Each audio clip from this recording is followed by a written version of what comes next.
Jāsaka godīgi, ja tu dievkalpojumus skaties online vai tiešsaistē un uzskati, ka esi daļa no kādas draudzes, attālināti vai online vai pat radio draudzes daļa, tad tu esi pievilts un tev nav draudzes un tu neesi daļa no draudzes. Kāpēc es tā atļaujos teikt? Tādēļ, ka Bībelē mēs redzam, ka ir lietots vārds ekklēzija, ko latviski mēs tulkojam kā draudze. Un tas burtiski nozīmē sanāksme. Sapulce, autorizēta sapulce. Un, lai tā būtu sapulce, nozīmē, ka cilvēkiem ir jāsapulcējas vienā vietā. Tāpēc Bībelē visur ir lietot dažādi šie te vārdi un pamudinājumi. Piemēram, pamāciet citu, iedrošiniet citu, norājiet vai ne un tam līdzīgi.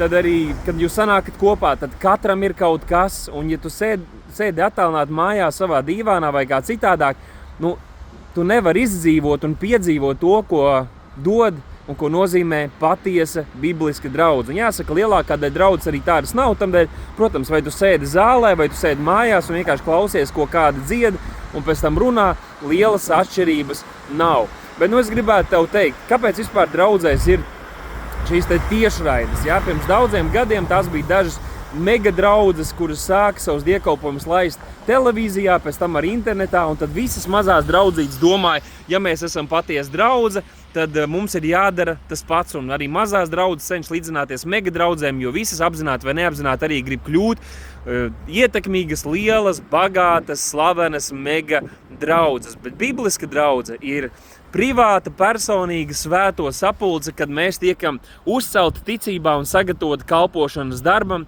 un tas ir kaut kas, kam nav jānotiek tirgus laukumā, kur nav jābūt svešām acīm klāt, lai mēs brīvi un godīgi varētu darīt to, kam Dievs mūs ir aicinājis. Ko tiešraide pilnībā iznīcina šo te nodomu un šo iespēju tā arī justies. Plus vēl bieži tiek noteikts fotografēšana, cilvēks atnāk un viņš noteikti zina, ka viņš tiks kaut kur nobildēts, kaut kur tas parādīsies, tā tad nav nekāda privātuma. Tas viss tiek padarīts publisks, tā kā tirgus laukumā draudzes tiktos, bet tas ir pretēji tam, ko Dieva vārds saka. Un es gribu tev teikt, ja tu atrodies neveselīgā, nebibliskā draudzē, tad labāk tev ir iziet ārā no tās un atrast kaut vai dažus domu biedrus, kuri arī grib staigāt šauro ceļu, kur arī meklē izprast rakstus, nevis tikt izklaidēti, un tad nākiet kopā, studējiet, lūdziet un meklējiet biblisku, veselīgu draudzi, tādu, kādu Kristus izveidoja, tādu, par kādu apustuļi arī runāja, un tie, kas meklē, tie arī atradīs.